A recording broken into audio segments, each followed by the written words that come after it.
సభకి నమస్కారం. సిరిధాన్యాల గురించి నేను విని కొంత ప్రాక్టీస్ చేయడం మొదలుపెట్టాము రీసెంట్గానే. అయితే మా ఈ ధ్యానహిత క్యాంపస్ అనేది మేము ఆల్మోస్ట్ ఒక 10-11 ఇయర్స్ అయింది ఇక్కడ స్టార్ట్ చేసి. ఈ ల్యాండ్ అంతా కూడా మేము టోటల్లీ న్యాచురల్ ఫార్మింగ్లోనే ప్రయత్నం చేస్తూ ఉన్నాము. చాలా కష్టపడ్డాము, కానీ వాటరు ఇలాంటి చాలా ఇష్యూస్ తోటి చాలా ఎక్కువ చేసి ఇప్పుడు చాలా తక్కువ చేస్తూ ఉన్నాము. అంటే ఇన్ని సమస్యలు ఉన్నా కూడా కెమికల్ ఫార్మింగ్కి వెళ్లకుండా మోస్ట్ ఆఫ్ దిస్ క్యాంపస్ మేము న్యాచురల్ ఎకో ఫ్రెండ్లీ క్యాంపస్గా ఉండాలని, సోలార్ పవర్ కానీ కన్స్ట్రక్షన్స్ కూడా మ్యాక్సిమం వీటిలో ఉండాలనే ఉద్దేశంతో స్టూడెంట్స్ కూడా most of the holistic education ఇవ్వాలని, వాళ్ళకి ఆల్ టైప్స్ ఆఫ్ ఇలాంటి ఫుడ్స్ ఎలా ఉంటాయి, ఇలాంటి సిస్టమ్స్ ఎలా ఉంటాయి, అలాగే ఆల్టర్నేటివ్ హెల్త్ అంటే యోగా కానీ మెడిటేషన్స్ కానీ హీలింగ్స్ కానీ ఎలా ఉంటాయి, ఇలా బోత్ ట్రెడిషనల్ అండ్ టెక్నికల్ రెండింటిని కూడా పరిచయం చేస్తూ ఈ విధంగా మేము ఇక్కడ ప్రచారం చేయాలని ప్రయత్నం చేస్తూ ఉన్నాము. చేస్తూ ఉంటే కానీ లోకల్గా ఎక్కువ ఫార్మర్స్కి చాలా ప్రయత్నం చేసాము, అందరికీ ఇన్ఫార్మ్ చేసాము, కానీ ఇంకా వాళ్ళు నెమ్మదిగా వస్తారేమో అనుకుంటూ ఉన్నాను. అండ్ మేము కూడా ఎక్కువ ఇక్కడ ఉండకపోవడము, టైం కూడా తక్కువ ఉండడం వల్ల ఇంకా ఎక్కువ ప్రచారం కాలేదా అని అనిపిస్తుంది. మోస్ట్లీ ఇంకా వస్తారని అనుకుంటూ ఉన్నాను. కానీ ఇందాకే కాదరవల్లి గారితో డిస్కస్ చేస్తున్నప్పుడు వారన్నారు ఒక 5 మందిని మనం తయారు చేస్తే వాళ్ళు ఇంకో 500 మందిని తయారు చేస్తారని. కాబట్టి మీలో కొంతమంది పట్టుకున్నా సరే మేము ఇక్కడ చేస్తూ ఉన్నాము. ఇవాళ అటవీ చైతన్యాన్ని కూడా కొంత చేసి ఫార్మర్స్ ఉంటే వాళ్ళకి ఇవ్వాలని కూడా ప్రయత్నం చేస్తూ ఉన్నాము. అంటే మోస్ట్ ఆఫ్ ది టైం ఏమవుతుందంటే ఒక క్యాష్ క్రాప్స్లోకి వెళ్ళిపోయేటప్పటికి దాంట్లోంచి మనం బయటికి తీసుకురావాలి అనేటప్పటికి ఒక రైతుని చాలా కష్టం ఉంది. ఎందుకంటే ఫస్ట్ మేము ఇక్కడ మొదలుపెట్టినప్పుడు మాకు అగ్రికల్చర్ ఏం తెలియనప్పుడు మేము లేదు ఇలాగే చేయాలి, న్యాచురల్ ఫార్మింగ్ చేయాలి అని వీటిని మేము స్టడీ చేసి ఇలా చేయండి అంటే మాకు ఇక్కడ కింద రైతులు ఉంటారు కదా, మీరేంటి మీరు చదువుతారు ఏదో చెప్తారు మీకేం తెలుస్తూ ఎన్పీకే ఏదంటారు. ఏమనంటే ఇందులో మీరు ఇచ్చే దాంట్లో ఎన్పీకే ఏదంటే ఏం చెప్పాలి, మీరు ఇది వెయ్యండి వస్తుంది అంటే నమ్మకం ఉండదు అనమాట. వెయ్యండి వచ్చినా రాపోయినా అంటే వెయ్యరు అనమాట. అదే మనం ఆ పిండి కానీ ఏదో ఇది ఇచ్చేస్తే గబగబ వేసేస్తారు. అంటే అంత దాంట్లో మనము మార్పులోంచి బయటకు తీసుకురావాలి. కాబట్టి అతనికి ఒక నమ్మకాన్ని క్రియేట్ చేయగలిగితే తప్పకుండా వస్తుంది. మేము ఆంధ్రప్రదేశ్లో కూడా ఈ రకరకాల వాటిని ట్రైబల్ ఏరియాలో కూడా కొంత ఈ సీడ్ ఇచ్చి ప్రయత్నం చేయడానికి కూడా మేము కృషి చేస్తాము. అలాగే ఇక్కడ కూడా మన రైతులు ఎవరైనా వస్తే కొంత సీడ్ ఇచ్చి కొంత పార్ట్ మీరు వేయడానికి ఎవరైనా ఉన్నా ధ్యానహిత తరఫున మేము చేయగలిగింది చేయడానికి రెడీ చేస్తున్నాము. అలాగే కాదరవల్లి గారిని బాలన్ గారితో కూడా ఇంతకుముందు ప్రోగ్రాం పెట్టాము. వారు మా కోరికని మన్నించి వారు ఇక్కడికి వచ్చి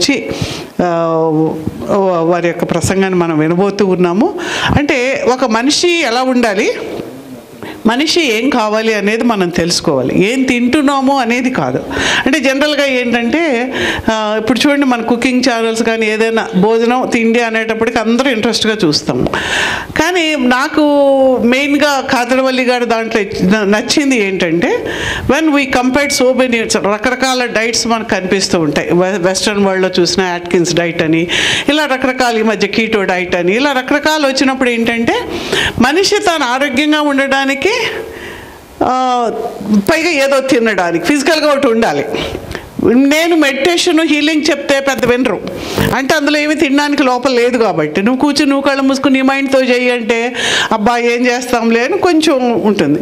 ఇదిగో ఫలానా ఒక ఫిజికల్గా ఉంది తినండి అంటే అమ్మయ్య ఏదో ఒకటి లోపలికి వెళ్తుంది కాబట్టి we will try to understand it. అది ఒక పెద్ద అడ్వాంటేజ్. అయితే మిగిలిన వాటిలో ఏంటంటే ద బేస్ ఏదైతే ఉందో బేస్కి అగెన్స్ట్గా వెళ్ళిపోయి ఇలాంటివన్నీ తినకూడదు ఇలాంటివన్నీ తినాలి అని మనము ఏ లైఫ్ స్టైల్లో వెళ్తున్నామో దానికి కొంచెము పక్కకు వెళ్ళి మనము ప్రయత్నం చేయాలి ఎనీ డైట్. కానీ సిరిధాన్యాల్లోకి వచ్చేటప్పటికి ఏంటంటే ధాన్యాలని మనం తీసుకుంటున్నాము, ఏదైతే మన కళ్ళ ఎదురుగా ఉందో దాన్నే మనము వివిధ రూపాల్లో తీసుకుంటూ ఉన్నాము, ఒక సిస్టమేటిక్గా తీసుకుంటాము. అయితే ఇది తీసుకున్నప్పుడు అది శరీరం మీద మన యొక్క శరీరం యొక్క ఫిజియాలజీ మీద ఎలా పనిచేస్తుంది అంటే అంత స్టడీ చేసి ఇది ఇలా పనిచేస్తే ఈ శరీరం ఇలా రికూప్ అవుతుంది, తనకు తానుగా రిపేర్ చేసుకునే శక్తి శరీరానికి ఉంది, అది మనం ఏ విధంగా ఇవ్వగలం. అల్లం పోస్తే ఒక టాబ్లెట్ వేసుకోవడం అనేది ఒక అలవాటు అయిపోయింది దాంట్లోంచి. అసలు అది రాకుండా ఉండడానికి శరీరం, అప్పటి వరకు రాకుండా ఉండడానికి శరీరం తను తాను కాపాడుకుంది. దాన్ని అలా ఉండడానికి మనం ఎలా కృషి చేయగలం అనేది వారి దగ్గర నుంచి మనం నేర్చుకుంటున్నాము. అంటే ఇది ఒక అంటే దిస్ ఈజ్ ఎ మైక్రో కాసం. మనము అంటే మనము, కానీ ఈ ప్రపంచం అనేది మ్యాక్రో కాసం. ఇది బాగుండాలంటే అది బాగుండాలి, అది బాగుండాలంటే మనం బాగుండాలి. కాబట్టి రెండిటిని కూడా అనుసంధానం చేయడము, రెండిటిని ఆరోగ్యాన్ని కూడా మనం ఉంచడం అనేది దీంట్లో వీలవుతుంది. అంటే మనం కెమికల్ ఫార్మింగ్స్ లేకుండా, అనవసరమైన వాటర్ యూసేజ్ లేకుండా సిరిధాన్యాలు పండించుకోవడము, ఈజీగా పండించుకోగలగడము, అవి తినడము, ఆరోగ్యం బాగుండడము, దానివల్ల పర్యావరణ హితం జరగడం.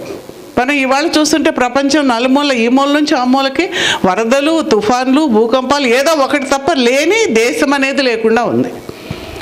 ఇదంతా నేను బాగానే ఉన్నాను అనుకుంటున్నాం, కానీ అన్నిటి యొక్క ప్రభావానికి మనం దానికి అనుభూతి చెందుతూ ఉన్నాం, దానికి ప్రభావంలో ఉన్నాం అందరం కూడా. ఎక్కడో చోట మనం దానికి ఎఫెక్ట్ భరించక తప్పదు. కాబట్టి మనము ఫస్ట్ బాగా ఉంటే, బాగా చేయడం అనేది అలవాటు చేసుకుంటే, నలుగురికి చెప్తే, అప్పుడు అందరూ మారడము, దానివల్ల పర్యావరణం బాగుండడం ఉంటుంది. కాబట్టి వారిలాగా ఒక మంచి సైంటిఫిక్ యాటిట్యూడ్ తోటి అర్థమయ్యేలా మనందరికీ కూడా, ముఖ్యంగా వారికి తెలుగు రావడం అనేది మనకు చాలా అదృష్టం.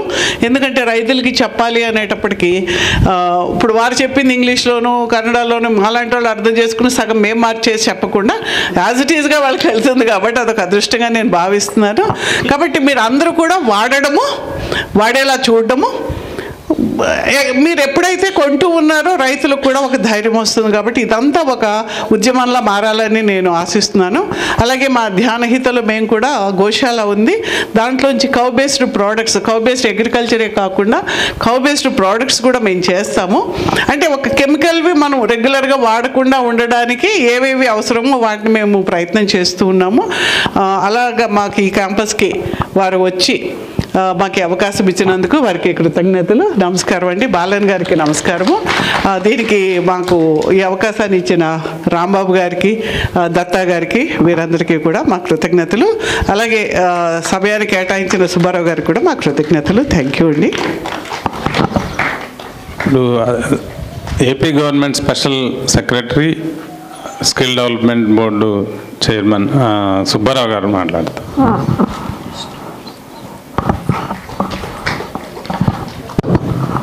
అందరికీ నమస్కారం.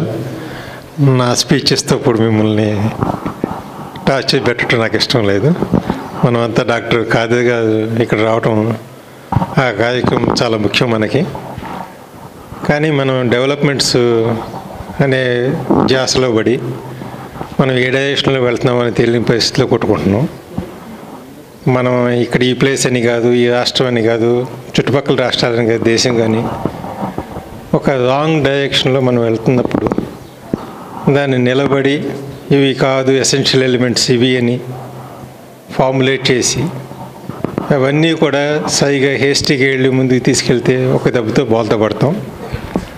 ఒక సిస్టమేటిక్గా, ఒక ప్లాన్డ్గా మన ఆరోగ్య విషయం అయితే ఏమిటి, మన టోటల్ ఎన్వైరన్మెంటల్ ప్రొటెక్షన్ కానీ, న్యాచురల్ సొల్యూషన్స్ డెవలప్మెంట్ గురించి కానీ, అలాగే ఏ గ్రామంలో వాళ్ళకి కావాల్సిన పండించుకోవటమే కాకుండా వాళ్ళ ఆరోగ్యాన్ని అంత చక్కగా చూసుకోవడానికి, వాళ్ళకి ఎంప్లాయ్మెంట్ ఆపర్చునిటీస్ క్రియేట్ చేయడానికి, ఇవన్నీ ఉద్దేశంలో పెట్టుకుని ఈ ప్రపోజ్ చేసే కాదర్ గారి ప్రోగ్రాము, దాని డెప్త్ అమేజింగ్ చాలా ఉంది. అది చూడటానికి చాలా సింపుల్గా ఉన్నా కానీ మనం ఎంత లోతుకి వెళ్ళి పరిశీలిస్తే అందులో ఎన్నో ఎలిమెంట్స్ కనపడుతూ ఉంటాయి మనకి. సో ఈ కాంటెక్స్ట్లో మనందరం కూడా ఇది నేర్చుకోవాల్సిన అవసరం ఉంది. అదేవిధంగా శైలజ గారు చెప్పినట్లు ఈ క్యాంపస్ దాదాపు 9-10 సంవత్సరాల క్రితం ఈ ఏరియా అంతా ఒక్క చెట్టు ఉండేది కాదు, ఒక్క పశుపక్ష్యాలు ఏమి ఉండేవి కాదు. సో ఆ కాంటెక్స్ట్లో అక్కడి నుంచి వచ్చి ఒక్కొక్కటి మెథాడిక్గా డెవలప్ చేసుకుంటూ ఆ స్ట్రాంగ్ బిలీఫ్, ఏది సెల్ఫ్ సస్టైనబుల్ సొల్యూషన్స్, ఎన్వైర్న్మెంట్ మీద పెద్ద ఫుట్ ప్రింట్ లేకుండా చేయొచ్చు అని నిరూపించడానికి చేయబడ్డ ఎక్స్పెరిమెంట్ ఇది ఒకటి. ఈ ప్రాసెస్లోనే అందరినీ హోలిస్టిక్గా డెవలప్ చేయడానికి రకరకాల ప్రాక్టీసెస్ని కూడా తీసుకురావడానికి శైలజ గారు చాలా ఎలిమెంట్స్ పట్టురావటం అయింది ఇక్కడ. ఇప్పుడు ఈరోజు ఇక్కడ చూస్తామంటే మనం ఒక డీసెంట్ క్యాంపస్ ఉంది.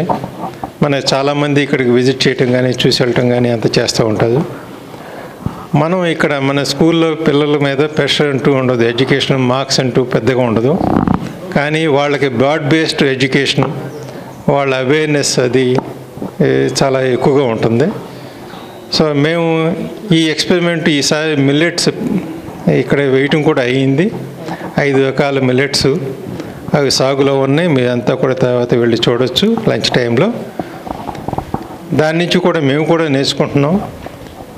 వీలైతే మీరు కూడా మీ గ్రామాలకు వెళ్ళినప్పుడు కనీసం 1-2 ఎకరాలు మీరంతా రిస్క్ తీసుకోవాల్సిన అవసరం లేదు. ప్రతి వాళ్ళు ట్రై చేయాల్సిన అవసరం ఉంది.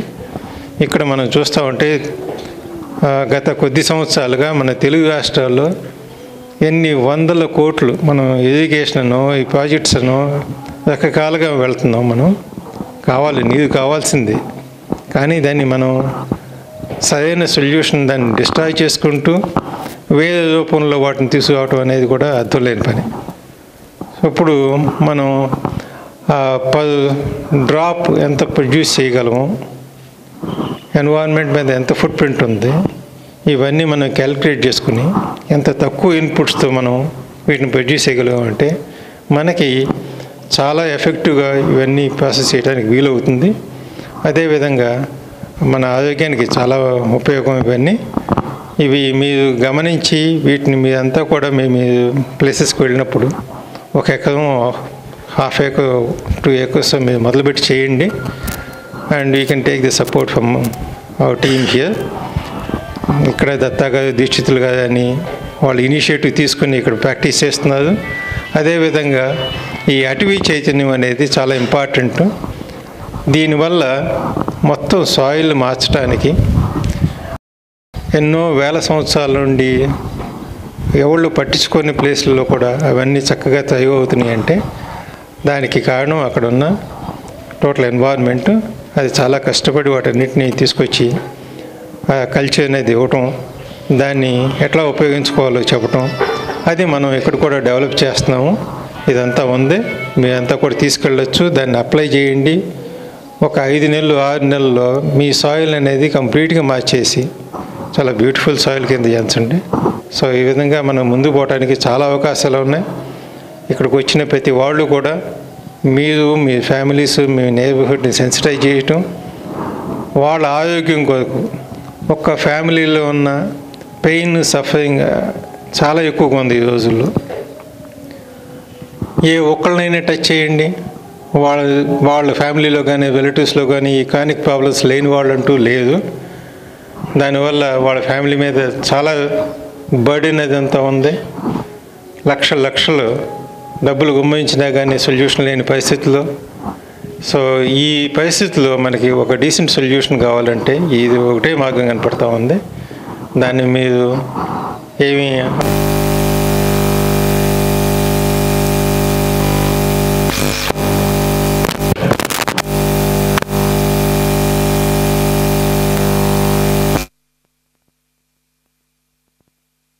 డౌట్స్ ఎంటర్టైన్ చేయకుండా మీరు ట్రై చేసి మీ అంతటా మీరు దానిలో ఉన్న వాల్యూని గుర్తించుతారని ట్రై చేస్తారని. సో మీకు ఇవంతా విని పద్ధతిగా మీరు వీటిని ప్రాక్టీస్లో పెడతారని. సో దానికి మా సపోర్ట్ మీరు తీసుకోండి. So let's make an important beginning. మనం మిగిలిన వాళ్ళకి ఒక ఎగ్జాంపుల్ కింద సర్వ్ చేయడానికి ఇది ఒక గోల్డెన్ ఆపర్చునిటీ. మన తక్కువ ఇన్వెస్ట్మెంట్తో మన ఆరోగ్యం అదంతా సరి చేసుకోవటమే కాకుండా సో ఫైనాన్షియల్గా కూడా ముందుకు వెళ్ళటానికి అవకాశం ఉంది.